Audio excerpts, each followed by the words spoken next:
Alors, le titre de mon exhortation, c'est « Exerce ton mandat le 7e jour ». Exerce ton mandat le 7e jour.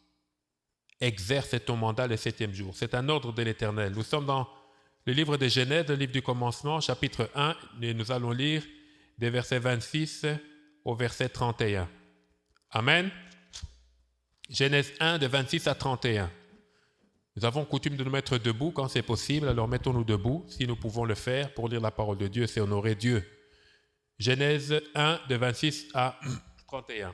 Puis Dieu dit, « Faisons l'homme à notre image, selon notre ressemblance, et qu'il domine sur les poissons de la mer, sur les oiseaux du ciel, sur le bétail, sur toute la terre, et sur tous les reptiles qui rampent sur la terre. » Dieu créa l'homme à son image et il le créa à l'image de Dieu. Il créa l'homme et la femme. Verset 28. Dieu les bénit et Dieu leur dit, « Soyez féconds », c'est un ordre, c'est un impératif. « Soyez féconds, multipliez, remplissez la terre et assujettissez-la, et dominez sur les poissons de la mer, sur les oiseaux du ciel et sur tout animal qui se meut, donc se mouvoir, qui bouge sur la terre. Et Dieu dit, voici, je vous donne toute herbe portant de la semence et qui est à la surface de toute la terre et tout arbre ayant en lui du fruit d'arbre et portant de la semence, ce sera votre nourriture. Et à tout animal de la terre, à tout oiseau du ciel et à tout ce qui se meut sur la terre ayant en soi un souffle de vie, je donne toute herbe verte pour nourriture. Et cela fut ainsi. Et enfin, Dieu vit tout ce qu'il avait fait, et voici cela était très bon. Ainsi il eut un soir, et il eut un matin, et ce fut le 6e jour. Amen. Merci beaucoup, je vous en prie. Exerce ton mandat quand? Le 7e jour. Pourquoi le 7e jour? Parce que le 7e jour, c'est notre jour à nous. Alléluia. Alors bien aimé, ce matin, mon message est tellement simple. Dieu te dit, Dieu me dit, Dieu nous dit, exerce ton mandat. C'est un ordre, une recommandation, c'est même une obligation. Tu dois exercer ton mandat. Alors maintenant, un mandat, c'est quoi? La définition du dictionnaire, c'est un acte par lequel une personne donne à une autre personne le pouvoir, la capacité, la force de faire quelque chose, mais en son nom. Amen. Vous avez déjà vu dans les films policiers ou même dans la réalité, les policiers entrent, ils sonnent dans un appartement, dans une maison. Vous ouvrez et disent, nous sommes la police criminelle, la police judiciaire, nous voulons faire ceci. Oh, vous n'avez pas le droit. Ils sortent un papier, nous avons un mandat. Bien-aimé, le mandat vous donne l'autorisation, la capacité, la supériorité sur la situation que vous devez dominer. Alléluia. Dieu, quand il crée l'homme et la femme, il ne nous crée pas pour subir, mais il nous crée pour dominer. Alléluia. Donc déjà dans la vie de tous les jours, dès que tu nais, dès que tu sors du ventre maternel, Dieu te met en position de dominer. Dominer. Et nous l'avons lu. Nous l'avons lu. Dieu crée l'homme et la femme à son image et sa ressemblance. Il dit bien, Dieu créa l'homme et la femme. Mais au chapitre 2, on verra qu'il crée l'homme et puis à un moment donné, il endort l'homme, il prend la côte de la femme, il referme avec de la chair et il crée la femme avec la côte de l'homme. Ça, c'est une explication de ce que Dieu a dit, déclaré comme décret au chapitre 1. Alléluia. Il crée l'homme et la femme. Mais comment? Selon sa ressemblance et selon son image. Donc quand on voit l'être humain, on voit Dieu. Dans sa manière d'agir et dans son caractère. C'est pour ça qu'on dit son image et sa ressemblance. Dans sa manière d'agir et dans son caractère. Et Dieu lui donne la domination sur toutes choses. Parce que précédemment, Dieu avait déjà créé plusieurs choses. On dit d'abord au commencement, la terre était informe et vide, c'est-à-dire quelque part, la terre a été créée. Et après, quand il a créé la terre, la lumière, et puis il y a une suite de choses. Et Dieu dit, paf, ça vient. Dieu dit, Dieu dit, Dieu dit, Dieu dit. Bien-aimés, savez-vous que même maintenant, quand Dieu nous parle, quand Dieu dit quelque chose doit se passer. Quelque chose doit se passer et se passe. Alléluia. Et Dieu crée l'homme et qu'est-ce qu'il fait? Il est écrit clairement. Quand on dit l'homme, c'est l'homme et la femme. Hein? Mais la femme a été créée dans l'homme. C'est ce qu'on comprend en chapitre 2. C'est pour ça qu'il faut un équilibre dans la relation homme-femme. Ici, quand on voit homme-femme, on ne voit pas tellement homme-femme ou bien que vous êtes des garçons et des filles dans la même classe. Non, on voit la femme dont la mission est d'être une aide semblable pour l'homme, pour accomplir la mission que Dieu lui a donnée. Donc, la femme est commissionnaire. C'est ça, quand on fait une commission. Est-ce que tu peux faire pour moi cette commission? C'est-à-dire, tu fais la mission comme collègue de celui qui a reçu le mandat de faire la mission. Alléluia. Et quand on comprend ça, tout marche bien. Mais nous sommes dans des sociétés où il n'y a plus de commission. Alléluia. Alors, bien aimé, une fois qu'il crée l'homme et la femme, au verset 28, il est écrit « Dieu les bénit ». Alors, c'est intéressant de voir comment Dieu bénit. Est-ce que quand Dieu bénit, il donne de l'argent? Non. Parce que tu peux être riche tant que Dieu t'ait béni. Quand Dieu bénit, il parle. Il parle. Et que dit-il? Il dit, premièrement, soyez féconds. Il dit, multipliez, remplissez la terre et assujettissez et dominez. C'est trois verbes à peu près. La première chose, être fécond, c'est productif. Multiplier, c'est devenir plusieurs soi-même. Plusieurs comme Dieu, puisque nous sommes faits à son image et sa ressemblance. Remplir la terre, c'est être, comment on peut dire, la majorité.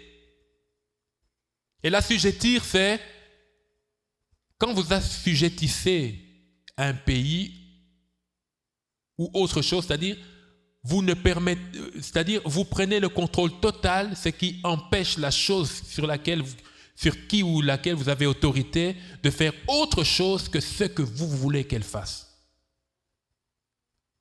Je sortais dernièrement de l'appartement et quelqu'un promenait ses chiens, 2 petits chiens là. Mais ça m'a fait réfléchir. Ils m'ont vu tout petit comme ça. Ils ont commencé à crier. Aboyer. Je me suis mis en position de défense. Et vous savez, c'est quoi ma position de défense? C'est l'attaque. J'étais prêt à viser comme ça. Paf et paf. Et la propriétaire était là. Et les chiens étaient en laisse.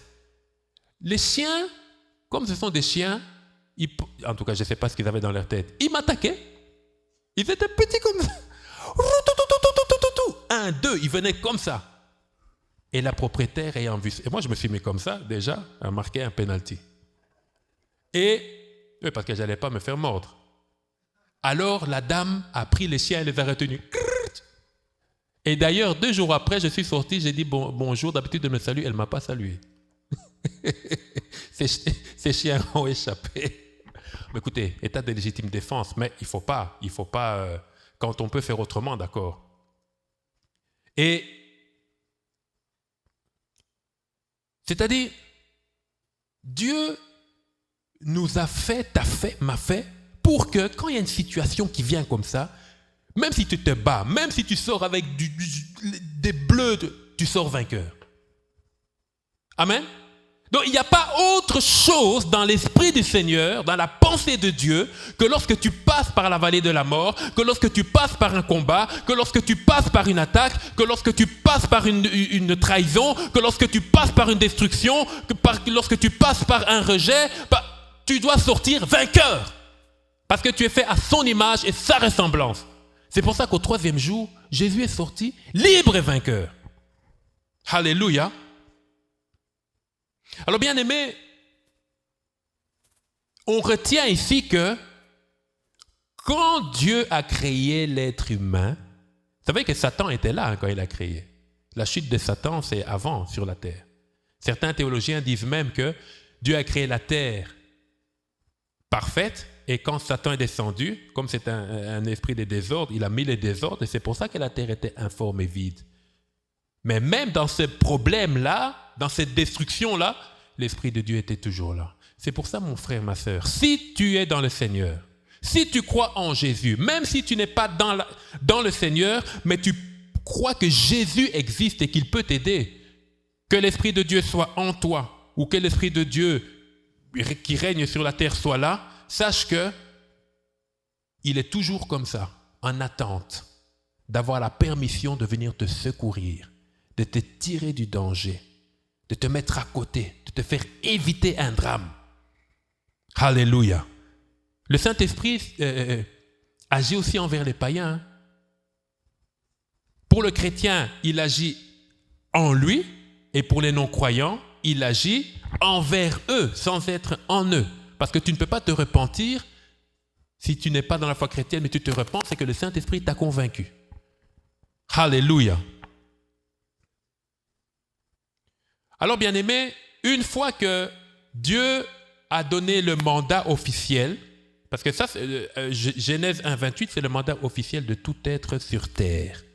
Pas des chrétiens seulement, mais tout être sur terre. Un homme ne peut pas vivre comme un animal, un homme ne peut pas être sous l'autorité des esprits, ni des anges, ni des démons. Même si un ange du ciel venait, même Gabriel lui-même, et qui voulait que je le serve, je ne pourrais pas le faire, parce que je suis supérieur à lui d'ailleurs. Moi, je suis participant à la nature divine en Jésus-Christ. Mais lui est un serviteur que je respecte, mais nous n'avons pas le même rang. Alléluia. Parce qu'il y a différence entre des fils et des serviteurs. Moi, je suis fils. Et tu es fils. Alléluia. Et Dieu a donné la domination et il répète que même sur les animaux, sur les oiseaux, sur les poissons, sur les reptiles, sur la végétation, sur tout ce qu'il a créé précédemment, l'homme a autorité. C'est ça qu'il répète ici. L'homme a autorité. Et au verset 31, il dit, Dieu vit tout ce qu'il avait fait et voici cela était très bon. Ainsi il y eut un soir et il y eut un matin, mais c'était seulement le 6e jour. C'est après ça, au chapitre 2, le 7e jour, que l'homme a commencé à fonctionner. Et vous avez vu à quoi ça a mené, malheureusement, Adam et Ève ont péché. Le 7e jour ne dépend plus de Dieu. Et nous sommes dans le 7e jour. C'est bien beau quand on lit tout ça, ça nous fortifie. Et puis quand tu regardes ta vie, tu dis, mais oh, Dieu dit ça, mais je vis ça. Dieu dit rouge, mais moi je vois bleu. C'est parce que tu es dans le 7e jour. Le 7e jour ne sera tel que toi, tu vas le déclarer. C'est toi qui décides du climat qui aura le 7e jour. Vous voyez, il a fait très chaud la semaine et maintenant ce matin il pleut. C'est Dieu qui a décidé. Mais en ce qui concerne la victoire, la grâce, la faveur, c'est toi et moi qui décidons. Bien sûr, on ne peut pas provoquer la grâce, provoquer la faveur, mais nous pouvons nous mettre dans des conditions où le Seigneur nous envoie cette faveur. Alléluia. Le 6e jour, le premier, Dieu a dit c'est bon, le deuxième c'est bon, c'est bon, c'est bon. Après la fin, l'homme il a dit c'est très bon. Alléluia. Alors bien aimé, ici nous voyons que l'homme a reçu un mandat, celui d'être roi sur terre. Roi et reine sur terre. Question, comment se fait-il que nous vivions autant de problèmes, autant de pression, autant de difficultés, autant de frustrations? Dieu veut que nous puissions régner sur terre. Alors bien aimé, on va revenir sur certains points. Revenons sur le mandat, puisqu'on a défini. Quand Dieu a créé l'homme, et quand je dis l'homme, c'est toujours l'homme et la femme, il nous a donné un mandat, mais ce mandat a deux volets.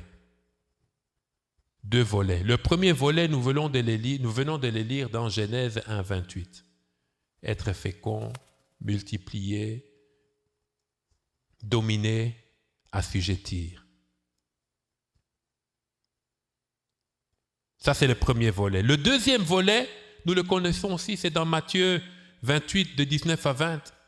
Donc, il y a un volet par rapport au fait que nous devons être totalement rois et reines sur terre.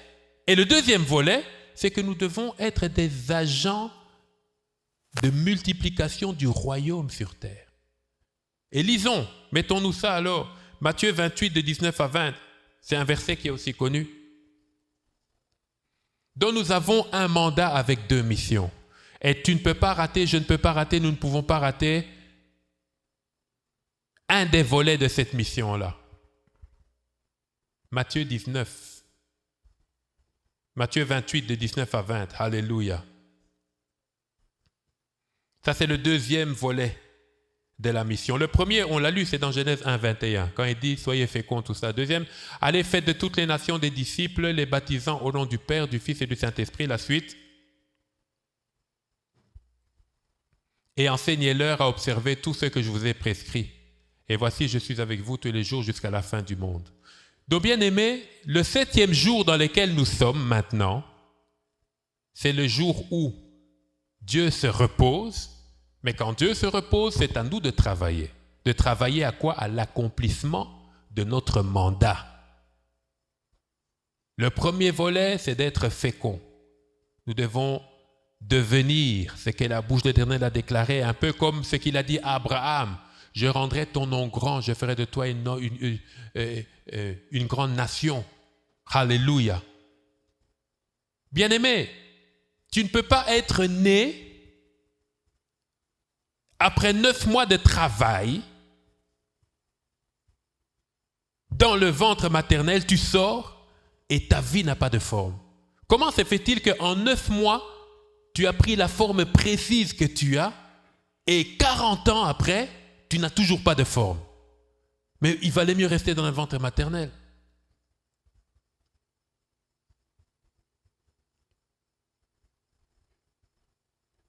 On doit refuser de ne pas avoir de forme. On doit refuser de ne pas devenir ce que les promesses de Dieu avaient déclaré qu'on devienne.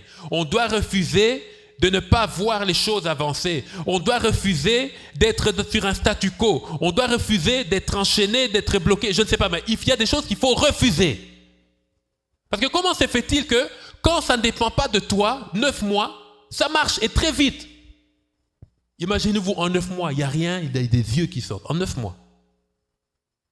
Et 40 ans après, 30 ans après, 50 ans après, statu quo. C'est comme si on a seulement évolué quand on était dans le sein maternel ou bien quelques heures, quelques années dans la maison de nos parents. Non, ça c'est le monde à l'envers. Ça devait même s'accélérer. Ça devait s'accélérer. Mais il y a un problème. C'est parce que chaque être humain sait qu'il y a un mandat. C'est pour ça qu'on a des rêves. C'est pour ça qu'on a des ambitions. C'est pour ça qu'on a des aspirations. Je veux être ceci. Demandons aux enfants.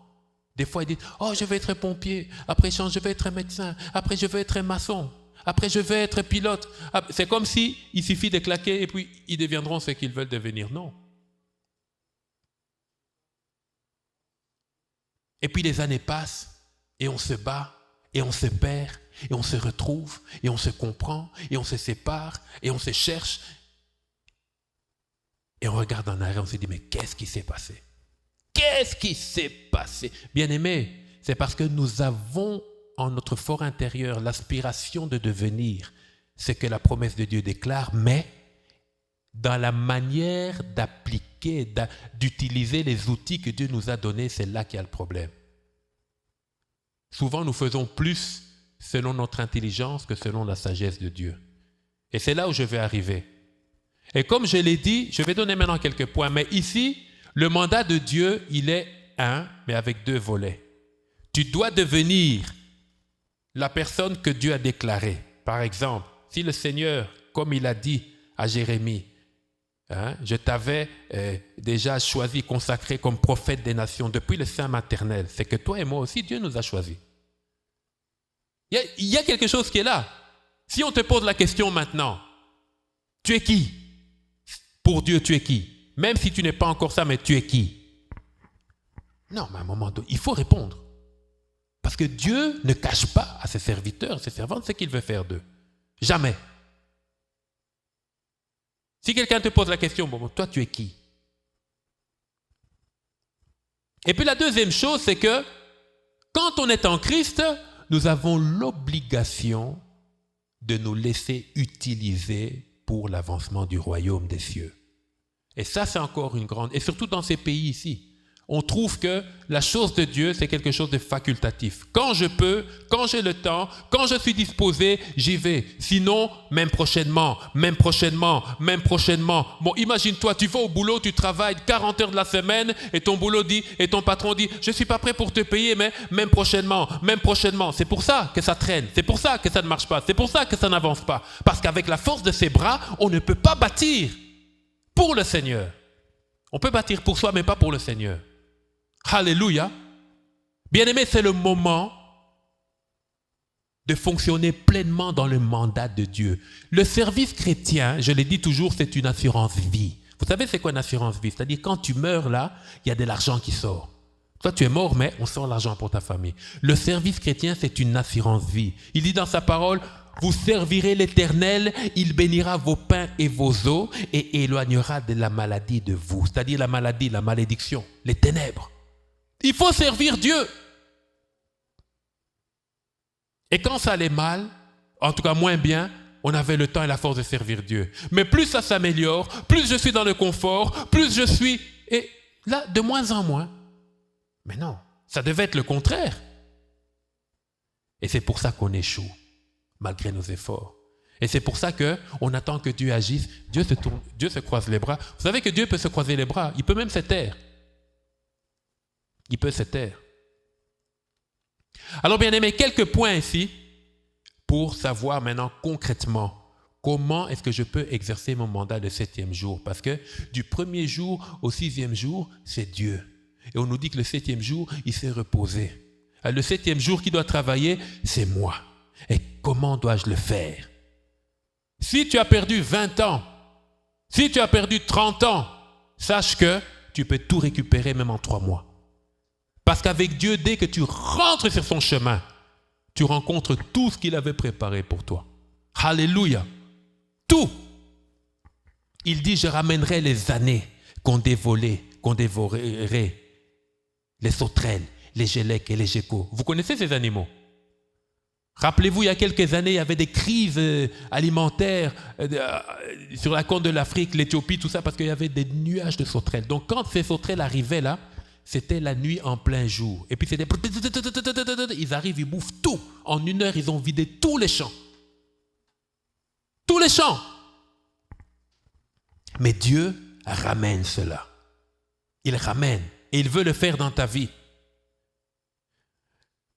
Alors, juste quelques points que nous allons regarder ensemble. Mettez les versets, s'il vous plaît. Donc, il y a combien de points? Il y a 7 points. Et le dernier est pas plus important, mais il est vraiment très important. Le premier point à la question « Comment concrètement exercer mon mandat pour que ça marche dans ma vie ?» Pour que, quand je dis ça marche dans ma vie, pour que tout ce que Dieu m'a dit qu'il ferait ou que je ferais s'accomplisse, que j'arrête de tourner en rond.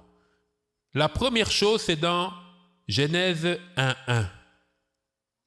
Genèse 1.1. Qu'est-ce qu'il nous est dit dans Genèse 1.1? Je vais aller rapidement ici. L'évangile doit être appliqué. Quand l'évangile devient de la poésie, ce n'est que de la religion. Alléluia. Il est écrit, disons, c'est 1.3, pardon, pas 1.1.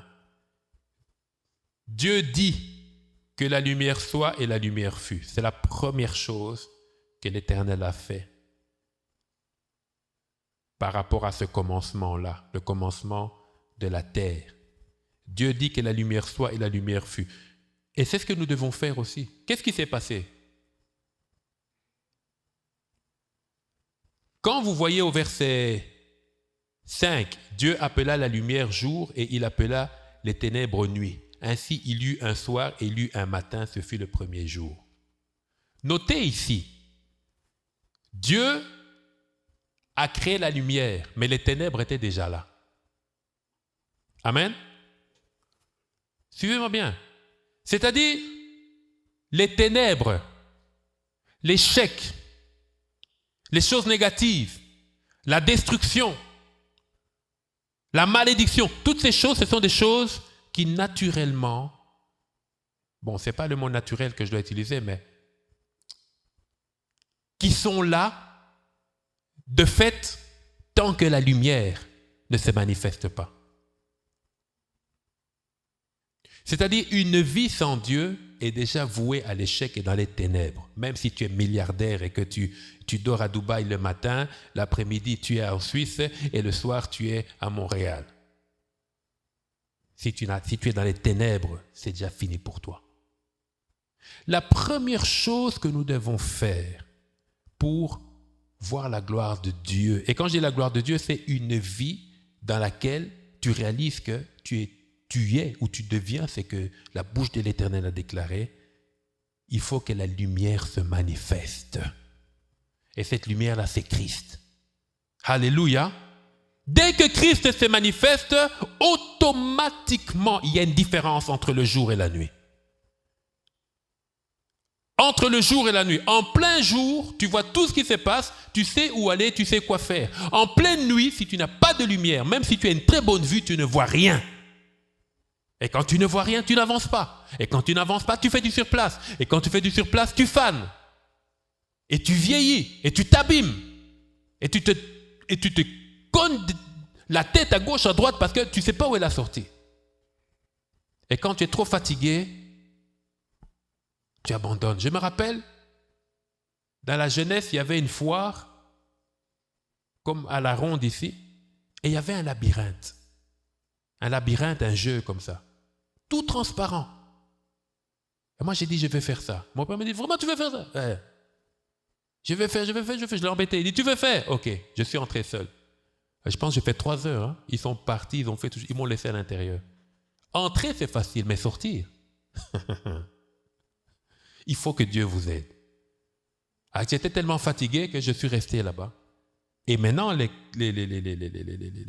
les travailleurs qui étaient là, il y a un adulte qui est venu me prendre et me faire sortir, parce que lui connaissait la sortie. Bien-aimé, la vie, c'est comme un labyrinthe.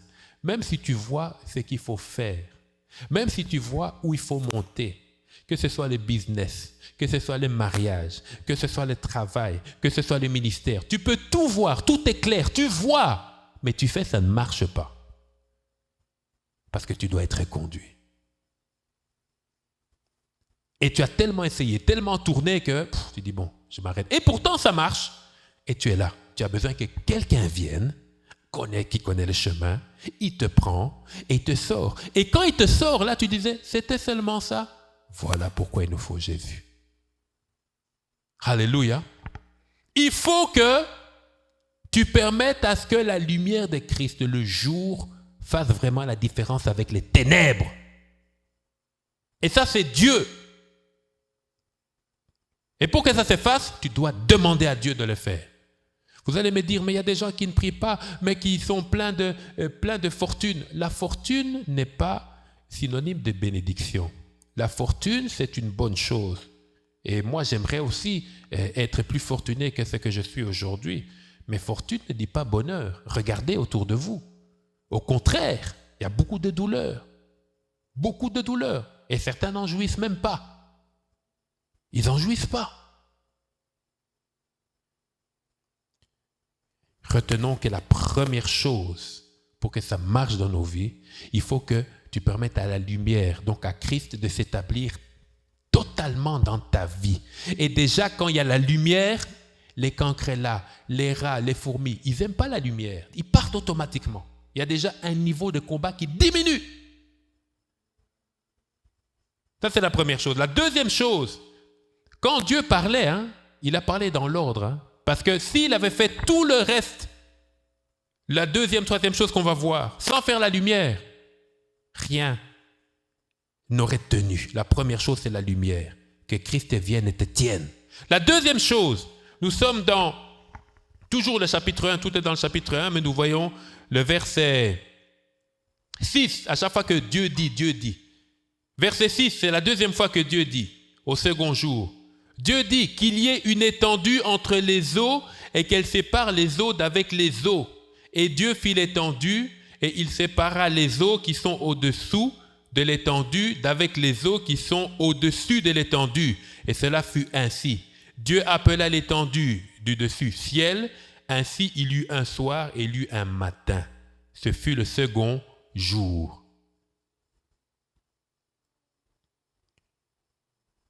Dans les abîmes, les ténèbres là, après que la lumière se soit manifestée, qu'est-ce que Dieu a fait?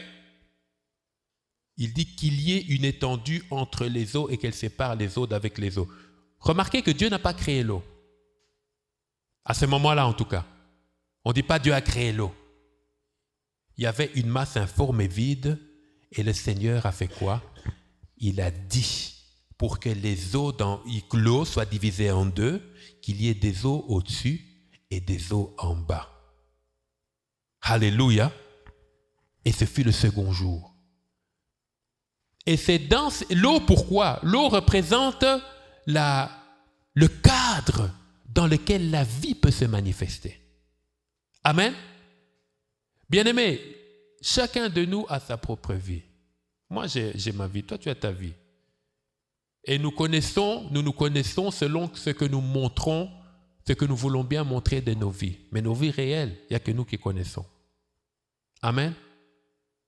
Et Dieu, dans sa sagesse, qu'est-ce qu'il fait? Il sait que nous ne pouvons pas être ni sous la pression du ciel, ni sous la pression de la terre. Parce que c'est lorsqu'il a séparé les deux eaux là que la terre est apparue. Amen. Les nuages qui donneront la pluie plus tard, et puis l'eau dans laquelle le Seigneur plus tard va créer le monde animal, les poissons, tout ça. Et nous savons par l'histoire que, par la science, que sans eau, on ne peut pas vivre. Mais le cadre dans lequel tu vis, si tu ne permets pas à Dieu d'être maître de ta maison, maître de ton foyer, maître de ton couple, maître de tes affaires, maître de ton business, maître de ton ministère, maître de ceci, mais bien-aimé, tu es en difficulté. Tu es en difficulté parce que tu seras sur une pression que tu ne pourras pas tenir. Et regardez ici, on ne dit plus comme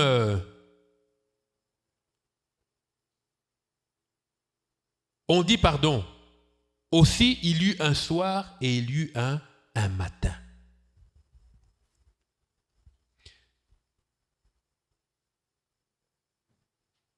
Bien-aimé, ton cadre de vie, si tu veux que chaque jour, le Seigneur puisse se glorifier, il faut permettre qu'il y ait séparation. Il faut que le Seigneur puisse étendre sa main sur ton cadre de vie. Il faut qu'il puisse étendre sa main sur ton cadre de vie. Je vois ici ta maison, je vois ton foyer, je vois même les projets. Il faut que le Seigneur mette sa main. Autrement, ça ne marchera pas. Ça va marcher un temps. Ça peut marcher pour toi, pour ta génération, et pas pour tes enfants. Et vous savez, j'ai lu, bon, ça c'est scientifique, mais j'ai lu quelque part, il y a une étude qui a été faite, c'est que beaucoup de peuples d'origine africaine n'ont pas de richesse générationnelle. Quand quelqu'un est riche, il est riche pour lui-même. Quand quelqu'un prospère, il est prospère pour lui-même. Vous savez pourquoi? Parce que souvent, je donne mon point de vue ici, nous ne voyons pas la réussite comme quelque chose qui dépasse notre vie. Mais nous voyons la réussite comme je vais faire ça, j'aurai ça, et puis tu fais, c'est bon, tu es arrivé. Alors que Dieu ne voit pas ça comme ça. Quand il bénit Abraham, il voit Jacob. Il voit Jacob. Et après Jacob, il voit les païens. Quand Dieu bénit, c'est pas seulement pour nous, c'est là-bas. Et peut-être que toi, tu es la première marche. La première marche, c'est celle qui prend tout le poids quand on commence à monter l'escalier. Tu souffres. Mais ce n'est pas parce que tu souffres que tes enfants doivent souffrir. Et leurs petits-enfants vont avoir la même souffrance. Et les enfants, donc après 10 générations.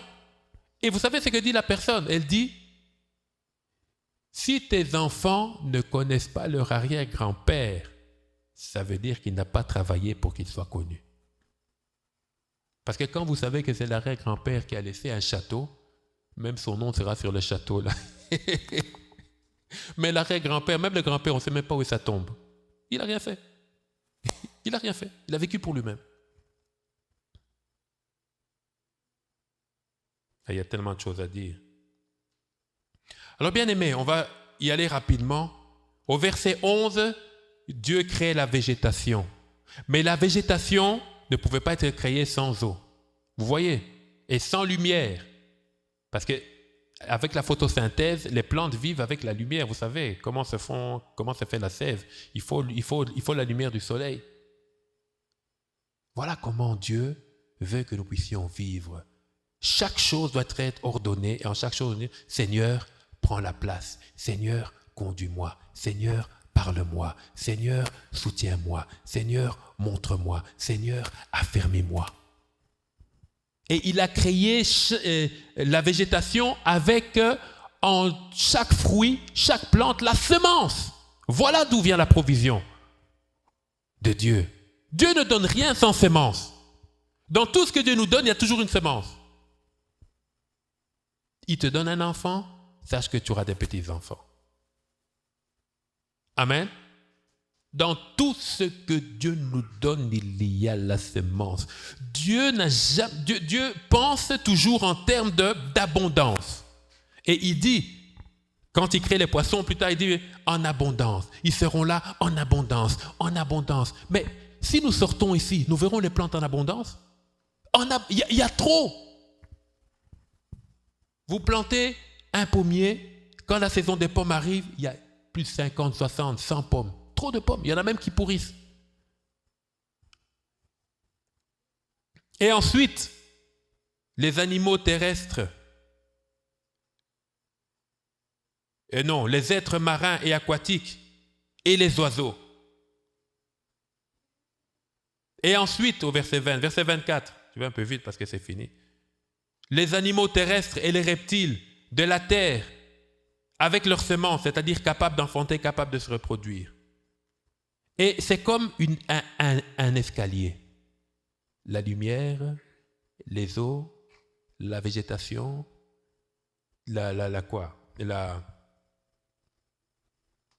Non, après la végétation, ce sont les astres. J'ai oublié les astres. Et après les astres seulement, les êtres marins.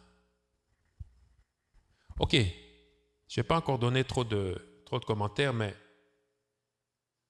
c'est au verset 26 que là, il crée l'homme et la femme en leur donnant la domination sur toute la création. Donc, bien-aimés, nous devons exercer notre mandat le 7e jour. Le 7e jour, c'est maintenant, c'est aujourd'hui. Tu dois, je dois, nous devons donner accès à Jésus. Il n'y a pas une autre clé. Ça paraît simpliste, hein? Oh, mais ces gens, ce sont des paresseux. Jésus, Jésus, Jésus. Il n'y a pas autre chose. Il n'y a pas autre chose. Le grand philosophe Jean-Paul Sartre, qui a dit Dieu n'existe plus, il a écrit un livre. Sa philosophie, sa déclaration la plus connue, c'était « L'enfer, c'est les autres ». Mais selon ce que disent les historiens, quand il est mort, il a dit que Dieu existe. La plus grande erreur que j'ai faite dans ma vie, c'est de renier l'existence de Dieu. Dieu existe. Parce que c'est facile de faire du bruit. Parce qu'on a toujours raison quand on est devant, quand les projecteurs sont sur soi. Mais quand c'est la dernière heure, la dernière minute, tu es là. Maintenant, tu es devant ton Dieu. Tes enfants sont là, ils peuvent rien faire pour toi. Tes millions sont là, ils peuvent rien faire pour toi. Tu regardes. Maintenant, tu es devant ton Dieu. Et chacun de nous vivrons cette expérience à moins que le Seigneur revienne. Bien aimé, l'enfer, ce n'est pas les autres. L'enfer, c'est quand on refuse soi-même de marcher avec Jésus. Parce que si Dieu est avec toi, qui sera contre nous? Aucun démon de l'enfer ne peut tenir devant Jésus. Le diable lui-même, on ne voit nulle part dans la Bible où il a eu la capacité de se tenir devant Jésus. Impossible. Ce n'est pas possible. Si Dieu est pour nous, qui sera contre nous? Personne. Alors bien aimé, dans le peu que moi j'ai partagé, très certainement le Saint-Esprit t'a parlé. Tu n'es pas et tu ne peux pas être un échec sur terre. Ça, il faut refuser. Les circonstances heureuses ou malheureuses sont toutes, si Dieu les a permises, parce que la parole de Dieu déclare, est-ce qu'une chose peut-elle arriver sans que l'Éternel ne l'ait permise? C'est bizarre, hein? Parce qu'il y a des choses que on se dit, Seigneur, pourquoi tu as permis ça? Mais s'il permet, il te dit, attends, c'est moi qui change le mal en bien. Vous savez cette expression, changer le mal en bien? C'est dans la Bible, hein? C'est Balaam qui dit, il change le mal en bien. Non, mais ce n'est pas possible. Tu ne vas pas me dire que le mal qu'on m'a fait va se changer en bien? Mais oui, regarde Joseph. Joseph, il était fâché contre ses frères. C'est sûr qu'il grinçait les dents. Est-ce que quelqu'un fait grincer les dents ici? Imaginez-vous votre propre frère qui vous met dans un puits et on vous abandonne. Et des années après, tu es devant eux. Ministre d'Égypte, premier ministre. Et tu les vois tout petits. Même son frère aîné, hein, il les voyait tout petits. Ils pouvaient souffler, c'était leur faim. Mais il dit, Dieu a permis tout cela pour que je vous devance, afin que le Seigneur étende sa main sur vous et vous sauve. Bien-aimé, si hier était un jour de malédiction pour toi, aujourd'hui c'est un jour de bénédiction. Si hier était un jour de douleur pour toi, aujourd'hui est un jour de joie.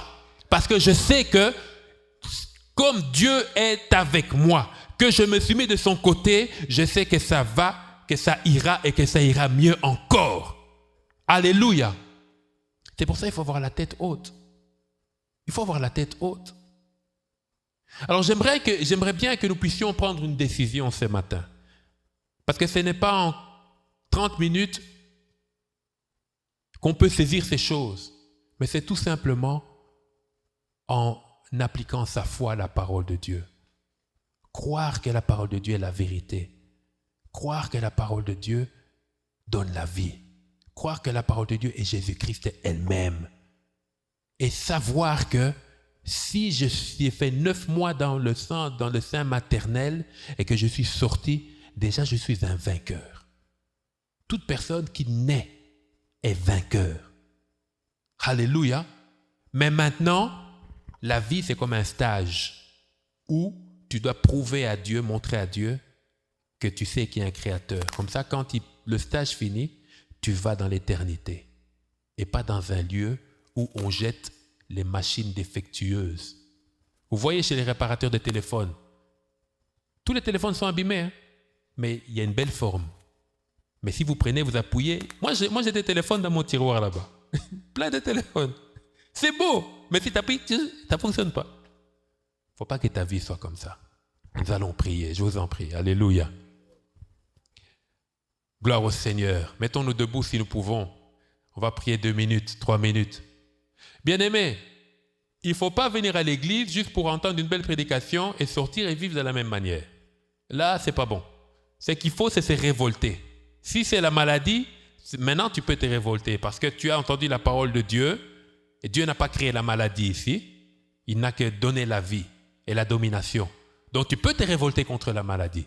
Si c'est des attaques de l'ennemi, on ne voit pas Satan ici. On ne voit pas. On nous informe seulement que Satan avait été jeté. Quand Dieu fait tout ça, Satan, il regarde, il ne peut rien faire. Satan, la place dans ta vie de Satan, c'est sous tes pieds. Sauf si tu l'invites à manger à ta table. Alléluia. Alléluia. Parce qu'il y a certaines personnes, chrétiens, quand tu dis, mais Satan, tu dis comme ça, il va se fâcher. Mais Satan est fâché depuis longtemps. Il est fâché. Hein? Il est fâché depuis longtemps. Alors nous allons faire une prière de groupe et puis après on va prier un peu individuellement. J'aimerais bien qu'ensemble nous puissions prier et moi je vais vous prêter ma voix et moi-même je suis concerné aussi et nous allons faire une déclaration en tant qu'Église, mais nous allons aussi la prendre de manière individuelle. Prions. Seigneur Jésus, ce matin, tu me dis que tu as créé toutes choses et tu les as mises sous mon pouvoir. Tu m'as donné la domination. Tu me demandes d'être fécond. Tu me demandes de multiplier. Tu me demandes de dominer et d'assujettir toutes choses. Et qu'en Jésus-Christ, je peux le faire.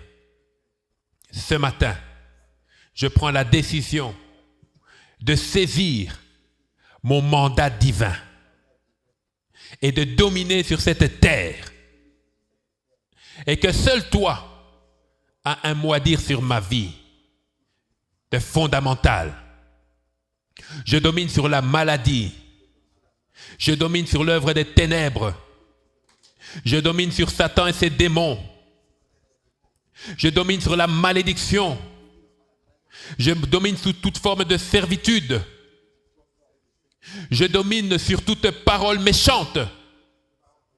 Je domine sur l'échec. Je domine sur la médiocrité. Je domine sur la pauvreté. Je domine sur le célibat. Sur toute forme de stérilité. Au niveau de mes pensées. Au niveau de ma vie spirituelle. Au niveau de mes finances. Au niveau de ma famille. Je domine dans le nom de Jésus. Je refuse toute autre autorité dans ma vie. Seul Jésus est Seigneur. Il règne sur mon corps, mon âme, mon esprit. Je marche sur la puissance des ténèbres et rien ne pourra me nuire, selon ce que dit la parole de Dieu. Je te consacre ma vie. J'invoque ton sang. Lave-moi, purifie-moi et je te présente ma maison. Que ton sang soit sur ma maison. Que ton sang soit sur mon foyer. Seigneur, soutiens ma vie de prière. Je veux te connaître davantage et te servir. Donne-moi à être utile pour l'avancement de ton royaume. Car dans ton mandat, il y a ce que je dois faire pour moi et ce que je dois faire pour les autres. À partir d'aujourd'hui, toute arme forgée contre moi, le jour, la nuit, à midi, à minuit, est sans effet. Je déclare que tout projet de l'ennemi tombe, brise, s'anéantit au nom de Jésus. Tu déclares dans ta parole, Jésus, que si le Fils de l'homme vous affranchit, vous serez réellement libre. Je déclare ma liberté en Jésus-Christ.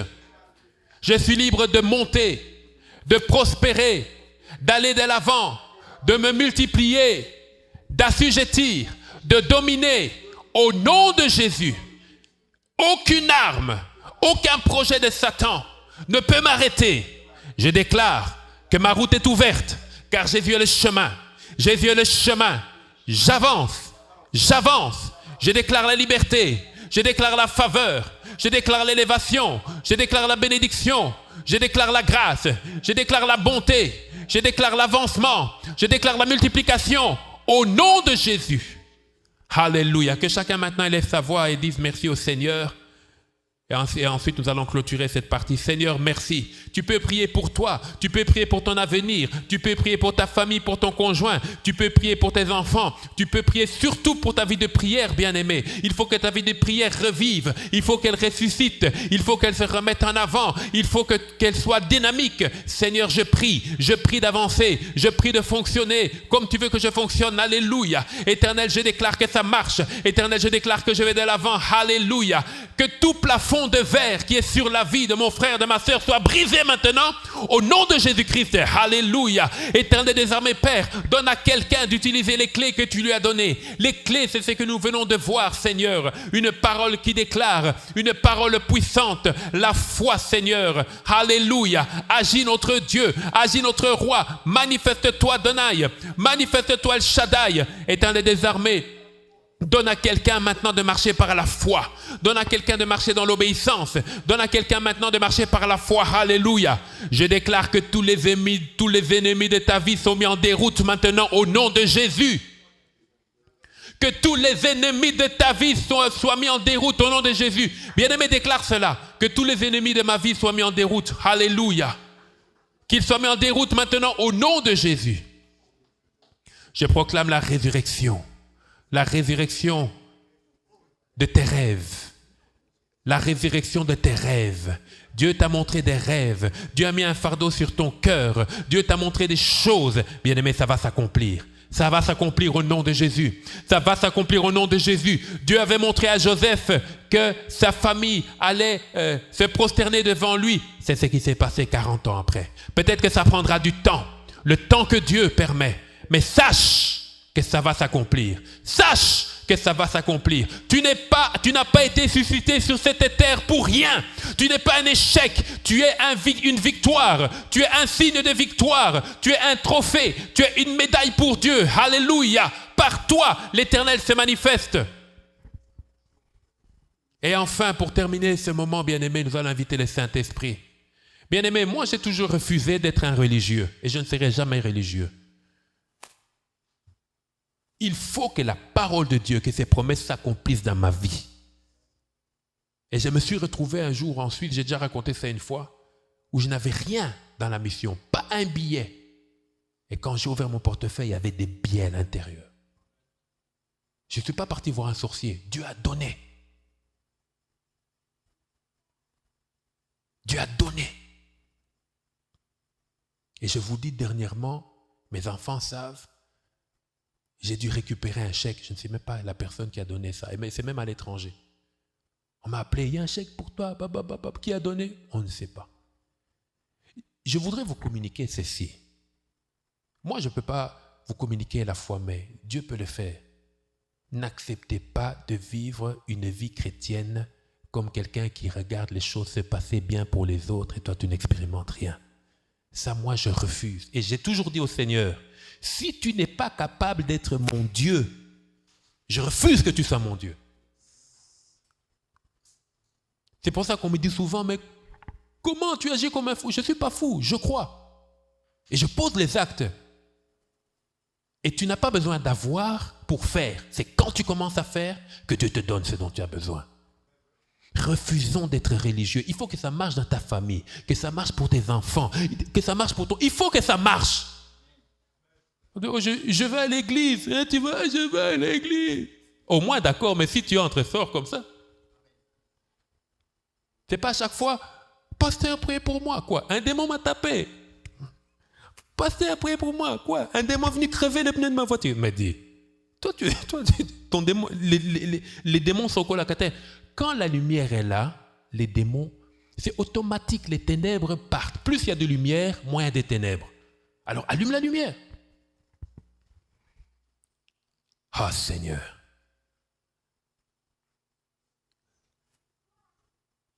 Bienvenue. J'ai une parole pour toi. Mets-toi debout, si tu veux bien, même si tu es avec l'enfant, mais... Mon frère, tu es comme une boule de billard. Toi, le billard. Tu as un cœur qui appartient au Seigneur. Mais, pour que la boule de billard avance, on prend une tige et on paf. C'est ce que Dieu fait avec toi. Pour un temps. Donc, il te dirige, mais des fois, c'est un peu comme... c'est pour un temps. C'est pour le bénéfice de plusieurs autres. Et après ce temps-là, ce sera une autre saison. Une autre saison. Il faut continuer à faire confiance au Seigneur. La grandeur, malheureusement, Je dis malheureusement parce que c'est le choix de Dieu, mais en réalité, la grandeur, mon frère William, passe toujours par la douleur. Je dis bien toujours. On dit bien que Christ a appris l'obéissance par la douleur, pas par autre chose. Christ, quand il a grandi, il pouvait faire comme les autres enfants juifs. Il va au temple, à la synagogue, et il est il est à côté des rabbins, il apprend. C'est comme ça qu'on apprend l'obéissance en Israël. Les enfants jusqu'à 6 ans, jusqu'à 12 ans, ils y vont dans l'école rabbinique, et puis à 12 ans, ils font la bar mitzvah, on les considère comme héritiers. Ils apprennent l'obéissance par la connaissance. Mais ce n'est pas ce que Dieu nous dit dans la parole de Dieu. Ça, c'était peut-être par rapport au judaïsme, mais c'est par la douleur. Et c'est pour ça qu'il faut faire attention, parce qu'à chaque fois qu'on est dans une situation de douleur, on a tendance à quitter Dieu. Pourtant, il faut se rapprocher. Et encore se rapprocher, jusqu'à ce que Dieu te mette au large. La douleur ne finit jamais, mais c'est juste la pression qu'on a. Quelqu'un qui a tout le temps eu des gens qui font les arts martiaux, qu'est-ce qu'ils font? Ils prennent leurs mains, ils tapent sur du bois. Après, il ne sent plus la douleur. Et le jour où il se bat, son poing devient une arme. Et je suivais un témoignage, un karatéka, on l'a mis en prison. Pourquoi? On l'a attaqué avec un couteau. Lui s'est défendu, mais seulement il a envoyé le gars à l'hôpital. Et le gars avec le couteau, là, on lui a donné une peine, mais lui, on lui a donné une grande peine, parce qu'on lui a dit, tes mains sont une arme. Tu ne pouvais pas, tu devais fuir, parce que toi, tu peux tuer. Alors, bien aimé,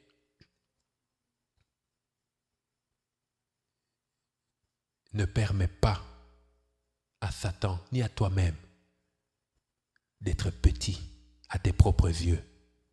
Tu es grand. Mon frère, c'est pour vous, c'est valable pour vous aussi.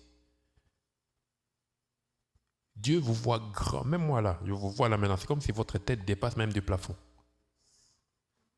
Ce qu'on est en réalité, c'est ce que Dieu voit. En vérité, pardon. Et ce que nos yeux humains voient, c'est une déformation de la vérité. C'est pour ça, moi personnellement, j'ai toujours refusé le jugement des autres sur ma vie. J'écoute les conseils, mais la conclusion, non. Ma sœur, la conclusion, c'est le Seigneur. Je vois ton niveau, toi, c'est ça. C'est toi qui m'as créé?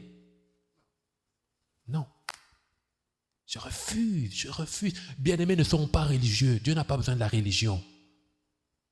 Je voudrais dire à ma Marie. Je ne me moque pas parce que moi j'ai été sacristain. Et c'était bien. Mais après la messe, on buvait du vin. Ce que Dieu veut, c'est que nous soyons, que ce soit pour nos frères catholiques, nos frères protestants, tous celui qui se réclame d'obédience chrétienne, que nous soyons vraiment à l'image de Christ. C'est sur ça que nous serons jugés. Père éternel, ce matin, comme un troupeau faible, mais fort dans ta présence, nous nous sommes présentés.